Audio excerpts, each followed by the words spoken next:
Всем привет!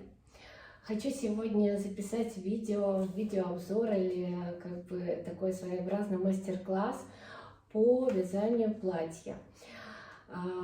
Многие вы спрашиваете, интересуетесь, когда же будет мастер-класс по вязанию данных моделей, данного платья, которое я уже вязала в большом количестве для себя. Но я понимаю, что я еще не скоро созрею на такое, и поэтому хочу с вами поделиться, рассказать. Вот нашла все свои выкройки, расчеты по вязанию и поделиться с вами. Я вот нашла все свои платья, кроме красного, не знаю, куда оно пропало, у меня где-то лежит.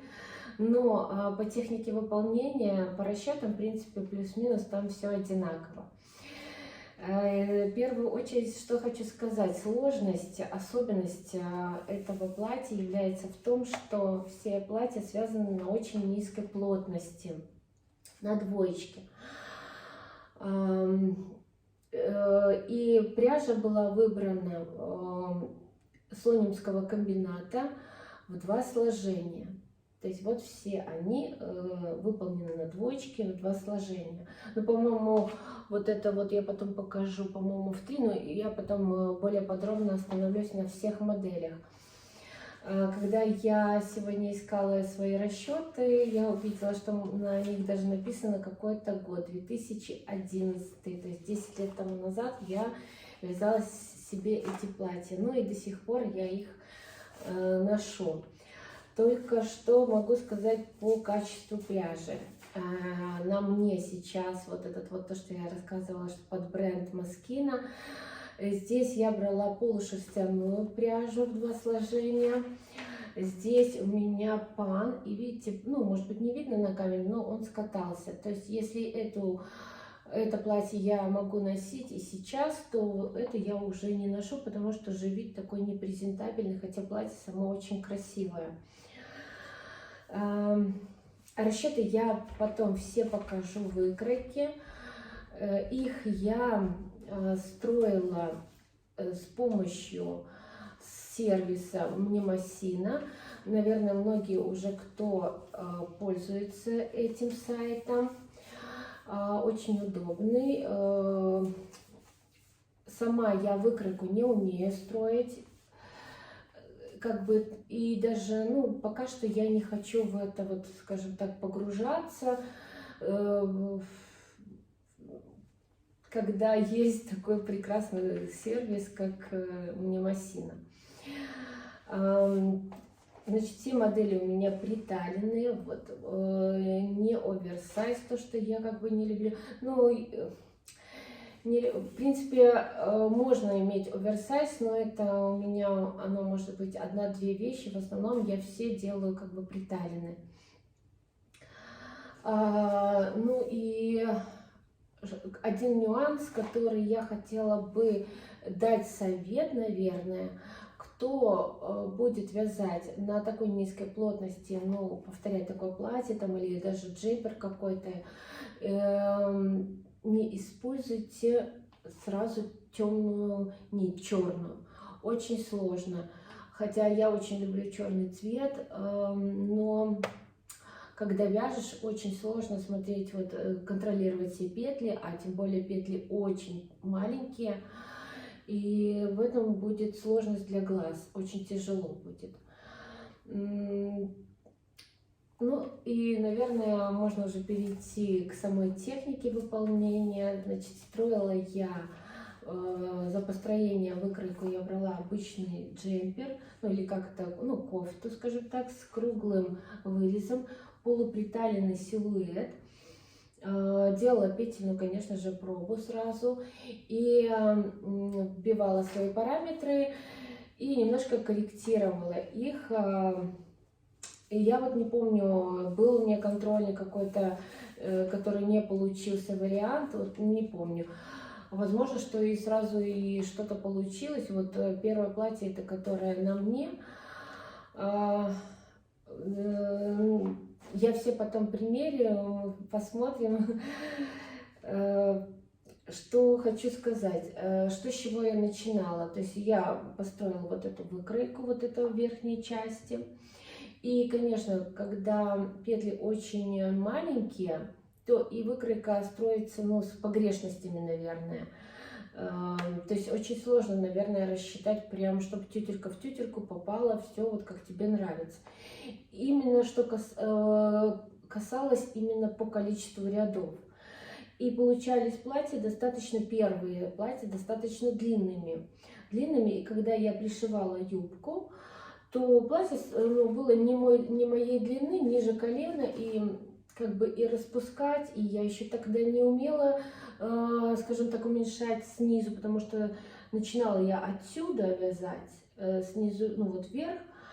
Это же не сверху распускается быстро, а там как-то по-другому. Ну, в общем, я и придумала вот такую вот, как вот на этом платье, планочку. Здесь у меня вставлена резинка как каркас, ну и чтобы тянулась. И я ее пательными стежками пришила к самой кофте. То есть за счет этого я и укоротила его. Ну и получился вот такой декоративный, как это, ну, полоска, защип такой. В общем, декоративный элемент, скажем. По расчетам я, конечно, все покажу. Вот оно даже у меня первое и лежит. Значит, рукава у меня во всех платьях сделаны подгибом, как мы уже много раз делали это с вами. Планочка вязалась, горловины отдельно, тоже мы это уже делали. То есть, когда я связала вот этот вот весь верхнюю деталь, ее сшила, я потом уже делала, ну, приметывала, пришивала юбку. Юбка у меня состоит тоже во всех платьях, вот такая пышная, кроме черной. Черную я потом покажу, немножко другой фасон. Юбка состоит из 4 полотен. То есть, допустим, передняя часть 2 полотна, которая сшита посерединке. Вот оно. Жаккард у меня вот тут на юбке спрашивают тоже многие, как я вяжу жаккард. Вязала я одной фантурой жаккард с протяжками. И выбирала такие рисунки, чтобы они были мелкие, чтобы и протяжки были сами по себе мелкими, не цеплялись. Вот. Юбка тоже с подгибом получается. И вот, сейчас покажу спинка. Вот такая вот спинка.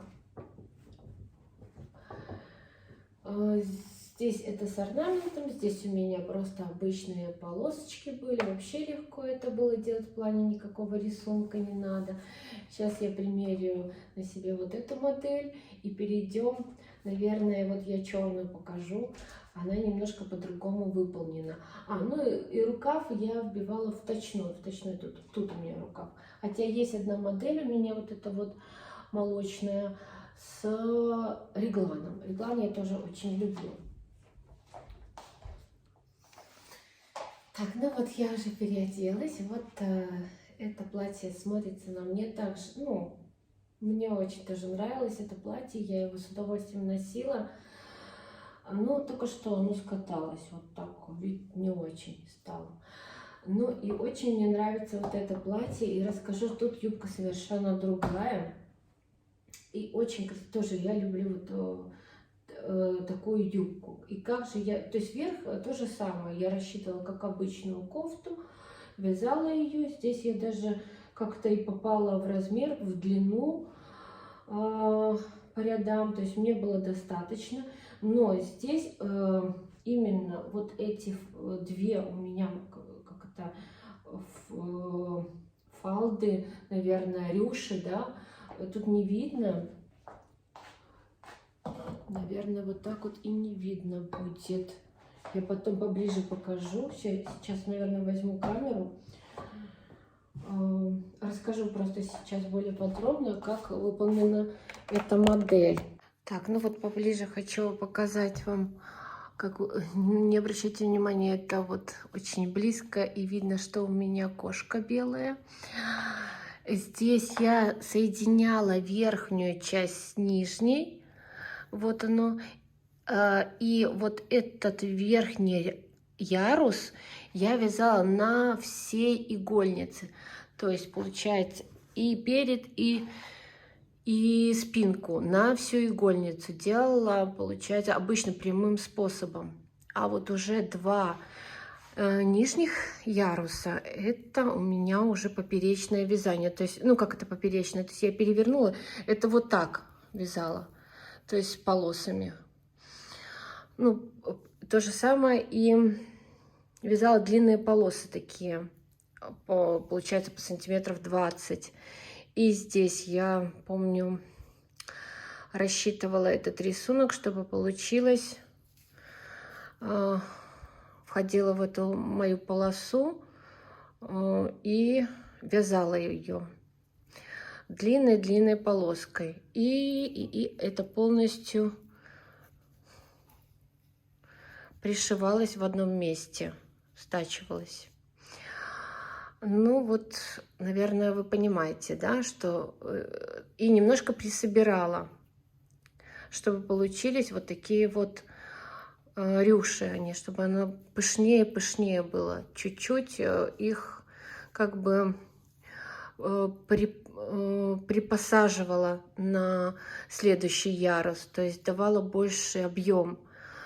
Это тоже у меня выполнен жаккард однофантурный. Вот так вот он выглядит.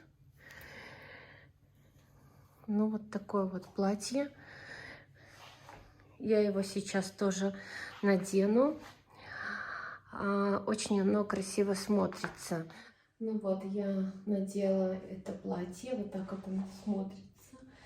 Очень мне нравится и контраст такой. Белый-черный, это всегда как-то так, не знаю, нарядно, не нарядно, но, в общем, ну, красиво, мне нравятся такие сочетания. Вот это платье, это уже реглан, мой любимый реглан. И вот тут такая вставка, тоже жаккард, однофантурный тоже. Что по этому платью, то же самое, я уже как-то просчитала длину. Они все, видите, у меня заниженная талия.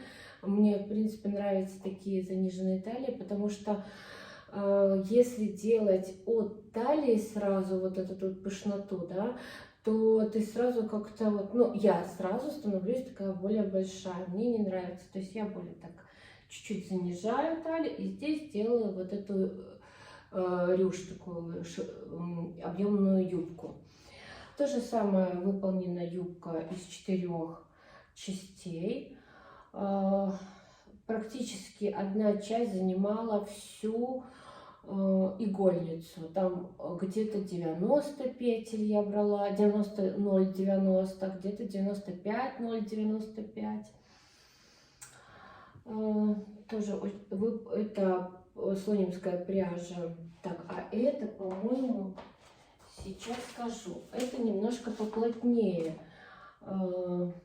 переплетение. И вот это платье беломолочное, я его назвала, в 3 сложения. Он был в 3 сложения, и плотность здесь 3.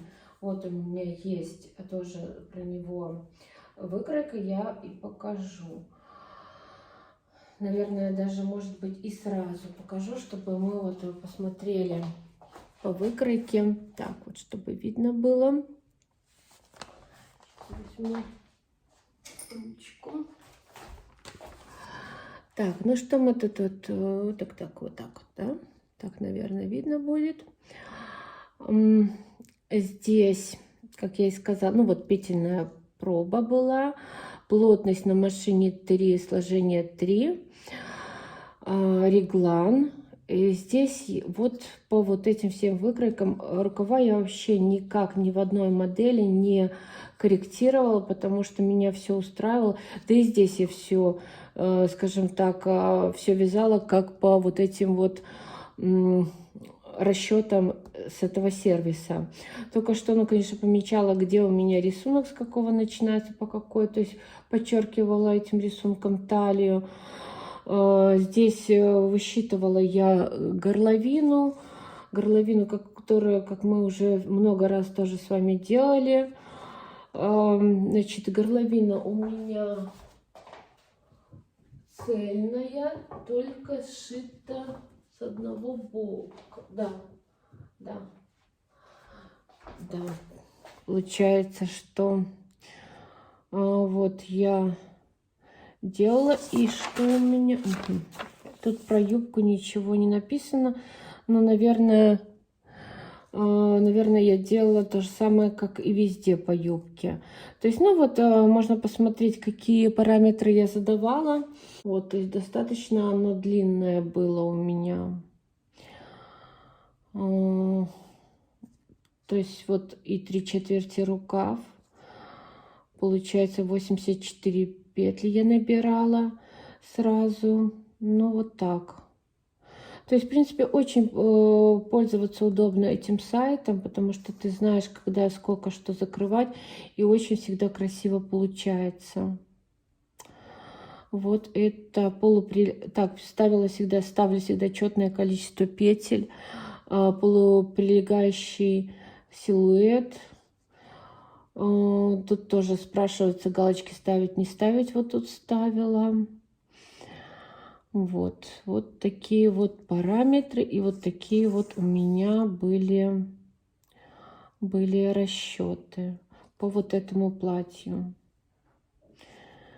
Так, сейчас опять я переоделась. Но еще хочу один нюанс, конечно, это было давно, и если бы я сейчас бы это все вязала бы, то, наверное, было бы проще это все объяснить. Мы бы вязали как онлайн, вот прям вот здесь и сейчас.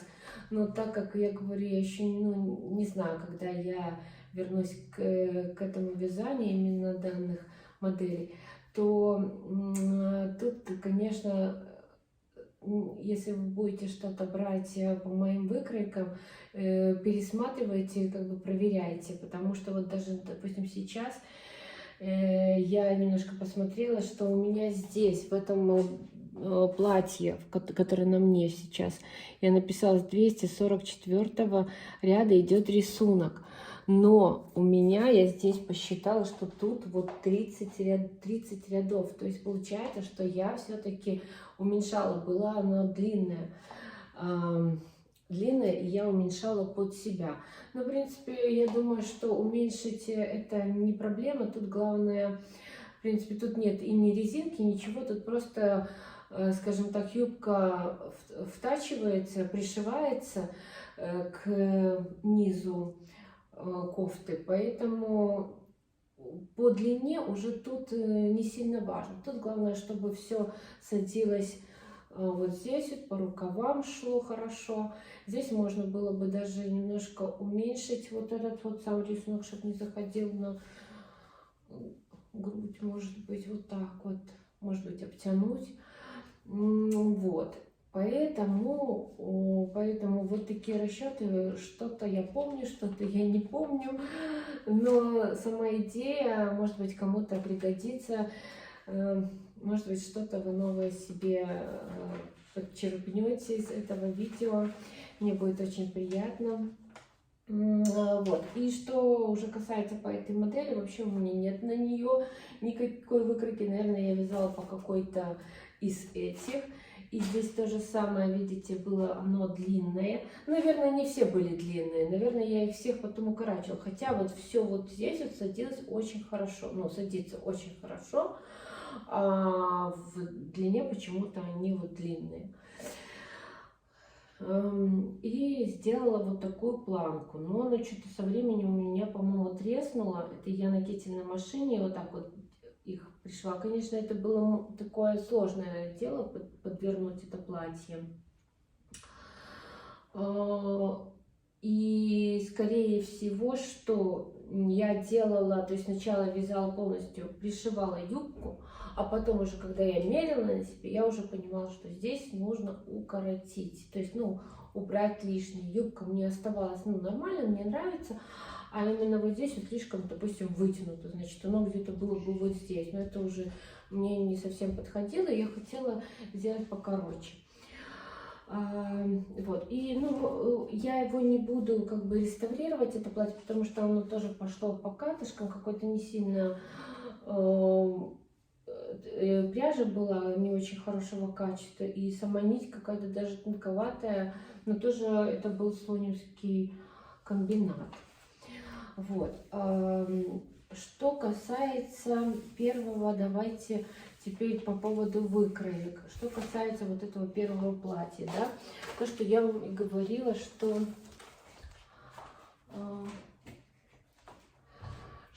здесь у меня вот, даже я, видите, оверлок, у меня был оверлок, я его обрезала, потому что достаточно было длинным. Вот, сейчас покажу. И здесь вот так пришита была юбочка. А юбка пришита у меня на кетельной машине. Ну вот оверлок, то есть я обрезала, оверлочила, чтобы оно там более аккуратно было, и пришивала. Пришивала на кетеле, давала посадку.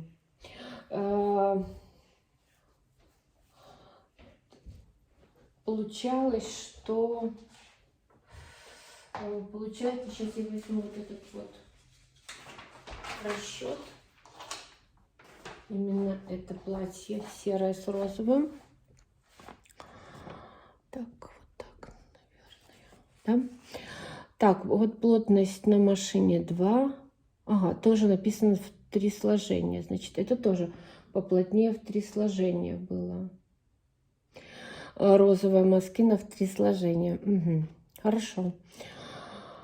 Здесь мы уже поняли, я уже рассказала, что тут у меня было длинным, и я укорачивала по ширине, вот делала все как тут и есть. Здесь рукав тоже, это вточной, все как он был. Здесь у меня просто, я писала, так как я меняла цвет, там делала полоски с цвета, то тут я как бы помечала себе, чтобы не забыть. И плотность я кое-где, где вот этот вот переход планки вот этой вот, я делала на единичке. Ну, очень сложно, конечно, вязать. Скажу, что не вся нитка, любая нить подойдет для такого вязания, для такого тонкого. Оно именно полушерстяная, она вот, то есть именно слонимского комбината, она очень хорошо и вяжет, и, ну, и хорошо носится, если это полушерсть. Так, ну вот и по поводу, давайте юбки посмотрим вот здесь. То есть получается, что у нас сама даже, если мы посмотрим, да, насколько маленькие петли, что 91, то есть количество петель 182, а по-моему вся игольница у нас 200 петель.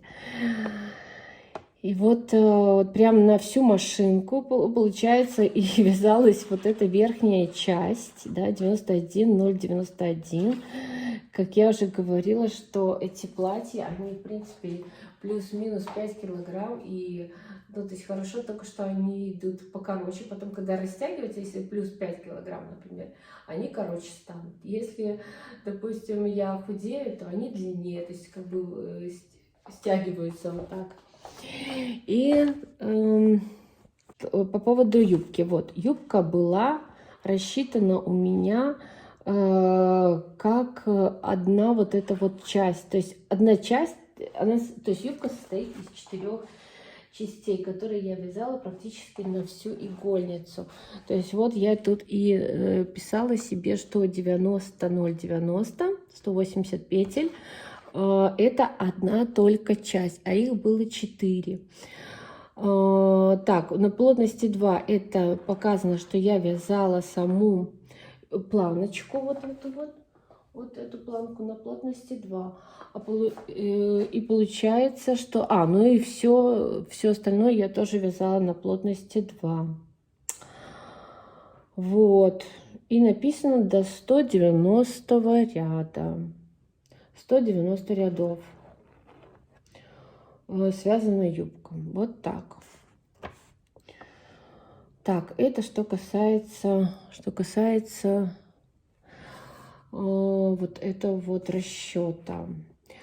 Если вам расчеты нужны, скажем так, вот прям мои, вот как они есть, напишите мне в комментарии, я выложу в сообщество, там, где я скидываю фотографии, я все вот так вот, как оно есть, ну, подпишу, как оно есть, я выложу. Так, это мое...